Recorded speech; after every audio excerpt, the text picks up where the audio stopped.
Muzeyin girişində tarixi qələbənin rəmzinə çevrilən dəmir yumruq installyasiyası və cənab prezidentin çıxışından fikirlər əks olunub. Muzeyi əhatə edən divarda isə 44 günlük Vətən müharibəsində qəhrəmancasına şəhid olan 2914 nəfərin ad və soyadları həkk olunub.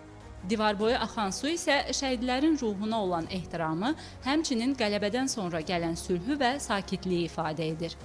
Muzeyin Qarabağ və Şərqi Zəngəzur Əsrlərin Hekayəsi adlı zalında ölkəmizin mədəniyyət beşiyi olan Qarabağın təbii gözəlliyi, tarixi memarlıq baxımından zənginliyi təqdim olunur. Zalın divarındakı kitab installyasiyalarından birində ümumilli lider Heydər Əliyevin bölgənin sosial-iqtisadi inkişafına verdiyi töhfələr barədə geniş məlumatlar yer alır. Digərində Qarabağın nadir memarlıq irsindən nümunələr göstərilir. Divarlardakı barelyeflərdə bölgənin qədim tarixi abidələri əks olunur. Video materiallarda isə bölgənin çoxəsrlik tarixindən bəhs edilir.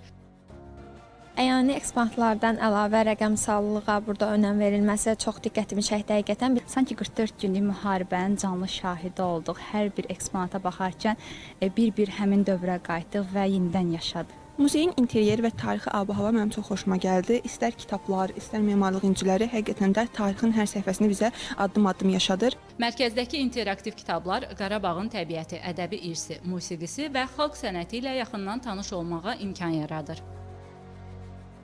Şanlı Zəfər Şuşanın azad olunması adlı zalda Azərbaycan əsgərlərinin rəşadəti və qəhrəmanlığı mistik bir atmosferdə təqdim edilir. Dövlət suverenliyinin bərpası hissəsində isə tarixi ədalətin bərpası adlı xəritə əks olunur. Eyni zamanda burada vətən uğrunda həlak olan bütün şəhidlərimizin adları qeyd olunaraq əbədiləşdirilib. Çok beğendik müzeyi. Genel Bakü'yü de çok beğendik. Bu mənim Zəfər muzeyinə ilk səfərimdir. Bu muzeyi ona görə bəyənirəm ki, müharibənin tarixini və mədəni tərəflərini çox aydın şəkildə izah ediblər. İnteraktiv ekranlar Qarabağın təbii gözəlliyini və davam edən bərpa prosesini canlandırır. Bu məkanda Qarabağın dirçəlişini, dayanıqlı inkişafını və gələcəyinə olan inamı ifadə edir. Sonuncu zalın çıxışındakı danışan fotolar adlı bölmədə isə Zəfərin hekayəsini və ruhunu əks etdirən şəkillər sərgilənir. Röya Salmanova, Zaur Haşimov, Telesəhər.